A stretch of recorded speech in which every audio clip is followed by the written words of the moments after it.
Law admission test का result कब आएगा, डेट रिज़ल्ट की क्या होगी, क्या इस बार भी अब चीज़ें अप एंड डाउन हुई हैं, क्या इस बार भी चीज़ें आउट ऑफ द सिलेबस आई हैं, सारी डिटेल है, डिस्कस करते हैं। In the name of Allah who is the most beneficent and the most merciful, I hope that you are in a good best health and spirit. This is me Abdul Rahman Yasin, बात करेंगे law admission test के बारे में। दोस्तों, पीछे law admission test इतवार के दिन कंडक्ट हुआ। लॉ एडमिशन टेस्ट 11 अगस्त 2024 को कंडक्ट हुआ, इतवार के दिन कंडक्ट हुआ। इससे पहले भी एक लॉ एडमिशन टेस्ट कंडक्ट हुआ, उसका रिजल्ट नहीं आया था, तो ये इस टेस्ट की डेट अनाउंस कर दी गई थी और ये टेस्ट हुआ और अपने टाइम पर हुआ। अब ये जो टेस्ट है इसकी अभी की नहीं आई, अभी अनऑफिशियल की वगैरह आ चुकी है, ऑफिशियल की अभी तक नहीं आई। ऑफिशियल की जब आएगी, abdulrahmanfoundation.com के ऊपर एक नई ऑप्शन कल तक ऐड हो जाएगी जिसे कहेंगे अपडेट। अपडेट की वो ऑप्शन होगी। अपडेट के ऊपर आपने आर्टिकल्स पढ़ते रहना है, वहाँ पे जो है ना वो की को अपलोड कर दिया जाएगा। अभी आपने उस वेबसाइट को चेक करते रहना है। अब अगली बात आते हैं कि रिजल्ट कब आएगा, की कब आएगी। आज जब आप वीडियो देख रहे हैं तो कोई राउंड अबाउट 13 तारीख होगी, 13 अगस्त होगी, वो 14 अगस्त भी आने वाली है। अल्लाह हम सबको आज़ादी नसीब फरमाए गोरों से और गोरों के गुलामों से, आमीन सुम आमीन।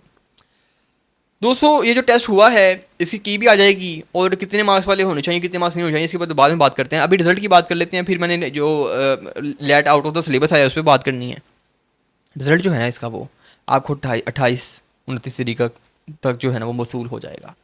लॉ एडमिशन टेस्ट जो 11 अगस्त 2024 को हुआ, इसका जो रिज़ल्ट है वो 28 अगस्त या 29 अगस्त को आपके पोर्टल के ऊपर और आपको ईमेल के ज़रिए अरसाल कर दिया जाएगा।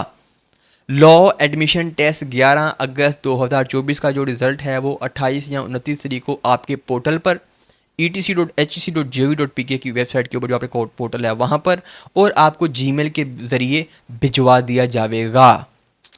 अगली बात, हमेशा की तरह इस बार भी पेपर तो आउट ऑफ सिलेबस आया, लेकिन मैंने पीछे 7 ऐसे बताए थे, 7 मज़ामीन बताए थे। उन 7 मज़ामीन में थे 2 मज़मून वो बताए जो मैंने बताए थे।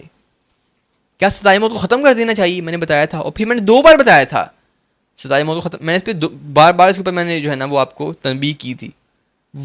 डिट्टो ऐसे स्टेटमेंट वही आया, क्या सजाए मौत को ख़त्म कर देना चाहिए।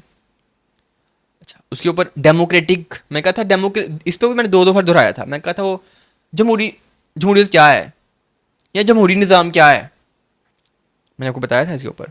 और इसके ऊपर मैंने बाकायदा लिख के दिया आपको ऐसे अपने abdulrahmanfoundation.com के ऊपर, डिट्टो ऐसे आया। सर, चाहें तो पूरा हम पेपर आपके सामने ला के रख दें, लेकिन रीज़न पता क्या है? रीज़न ये जो क्रिएटिविटी है, जो सोचने की सलाहियत है, जो तैयार करने के लिए तगोदो जो जद्दोजहद होती है वो ख़त्म हो जाएगी। अक्सरियत ने तो बड़े ऐसे किए होंगे, लेकिन जिन्होंने वो लेक्चर सुन लिया मेरा उन्होंने 7 ही ऐसे किए होंगे। मैं लिख देता हूँ, 7 से ज़्यादा उन्होंने ऐसे नहीं किए होंगे। और उनमें से आगे एक अक्सरियत ने जो है ना सब्जेक्टिव पोर्शन सबका बहुत अच्छा हुआ है जिन्होंने मेरे लेक्चर सुने हैं। इसी के अलावा जिन्होंने मेरा कोर्स ज्वाइन किया हुआ था उनको भी अल्हम्दुलिल्लाह पॉजिटिव, बहुत पॉजिटिव रिजल्ट आया, बहुत पॉजिटिव रिजल्ट आया। पेपर चूँकि हमेशा की तरह मुझे नहीं समझ आता क्या रीज़न है, तबाही के दहाने पे ले जाओ भाई तालीम को, तबाही के दहाने पे ले जाओ, फिर पेपर आउट होता सिलेबस। प्रपोजिशन की बजाय इधर उधर की चीज़ें डाली हुई हैं। अल्लाह खैर करे भाई, अल्लाह खैर करे। पेपर का जो सिलेबस है उसको अमेंड करना चाहिए। प्रपोजिशन जहाँ पे 10 नंबर की लिखी है उसको 5 नंबर की कर देना चाहिए और 5 नंबर की कोई और एरेगरी चीज़ें डाल देनी चाहिए। लेकिन 10 नंबर की प्रपोजिशन, 10 नंबर के सिनोनिम एंटोनिम इस आर में रखकर तलबा को बेवकूफ़ बनाना, मैं समझता हूँ ये एक कह लें कि वो बदकलामी है। बदकलामी हो गई ना ये, कि मुनाफकत होगी कि आप बताते हैं कुछ है, देते कुछ हैं। क्या पाकिस्तान का जो सिस्टम है वो कैम्ब्रिज लेवल का है? अगर तो पाकिस्तान की तालीमी निज़ाम का सिस्टम कैम्ब्रिज लेवल का है, ऑक्सफोर्ड लेवल का है, तो भाई फिर तो आप कैम्ब्रिज लेवल का टेस्ट दें, समझ आता है। जब आपकी एजुकेशन का सिस्टम ये है कि एक उस्ताद आकर न्यूज चेयर पे बैठता है और सोता है, और अक्सर ये ऐसी गवर्नमेंट स्कूलों में ऐसी है, वो चला जाता है। एक बच्चा जो किप्स अकेडमी में पढ़ता है या किसी अच्छी अकेडमी में, वो ही आके सब बच्चों को समझा रहा है।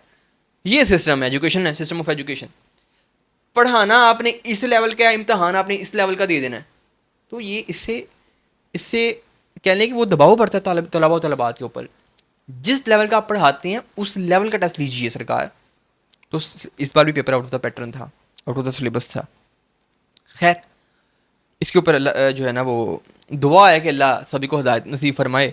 और लास्ट टाइम जो जदोजहद मैंने की थी, उस बंदे ने आपको पता है केस वापस लिया था, मेरा मुंह भी काला करवाया, अपना मुंह भी काला किया। और इतनी जो तादाद जो हमें देख रही थी वो मायूस हुई। मैं इस बार तो कदम नहीं उठाऊंगा किसी के बेहाफ पे, क्योंकि किसी ने उठाना तो वो खुद बताते, खुद सिंपल सा प्रोसेस है। आप जो है ना वो 22 की पटिशन दायर कर दें या पटिशन डाल दें आप जो है ना हायर एजुकेशन कमीशन के खिलाफ कि ये test out of the syllabus आया है उसकी यार में। और ये ना कहे कि जी वो मुझे ठीक कर दें, आप उसमें ये लिखेंगे तमाम तलबा के साथ जाती को जो है ना वो बेहतर किया जाए। क्योंकि जिसने लास्ट टाइम जिसने पटिशन दायर की थी उसको किसी ने पूरे 50 नंबर दे के साइड पे कर दिया था, और बाकी बाकी उन्होंने सफ़र किया कि वो फेल हुए। तो लिहाजा अब नेक्स्ट जो कोर्स है मेरा वो आप एक हफ्ता ठहरिएगा, मैंने इसको मज़ीद ही बेहतर करना है, मज़ीद बेहतरी लेके आनी है। और वेबसाइट जो है abdurrahmanfoundation.com के ऊपर हो सकता है कि आपको कोर्स मेरा बाई ना करना पड़े, क्योंकि एक अपर लेवल के ऊपर वर्किंग जारी है। अब लास्ट दिनों के अंदर वो वेबसाइट हमने बेहतर की तो वो उससे फ़ायदा तलबा को हुआ, लेकिन उस लेवल का फ़ायदा नहीं हो सका जिस तरह का मैं पहुँचाना चाहता था। हाई लेवल के ऊपर काम जारी है। अब्दुल रहमान फाउंडेशन जो वेबसाइट है इसके अंदर आपको A to Z मिल जाएगी चीज़ें। ऐसी हैवी लेवल की तैयारी होगी जो नेक्स्ट टाइम टेस्ट देंगे, बेफिक्र है ना आपने, ठीक है। आपने मेरा थोड़ा इंतज़ार करना है, तो मैं आपको आप तक तमाम चीज़ें वो पहुँचाऊँगा नेक्स्ट टेस्ट के लिए। अच्छा कि ये भी नहीं है, जब आएगी ना वो abdurrahmanfoundation.com वहाँ पे एक वेबसाइट नया ऑप्शन ऐड करूँगा अपडेट की, वहाँ पे आपने देखते रहना है कि वहाँ पे अपलोड हो जाएगी, आर्टिकल से पढ़ते रहना है आपने, ठीक है।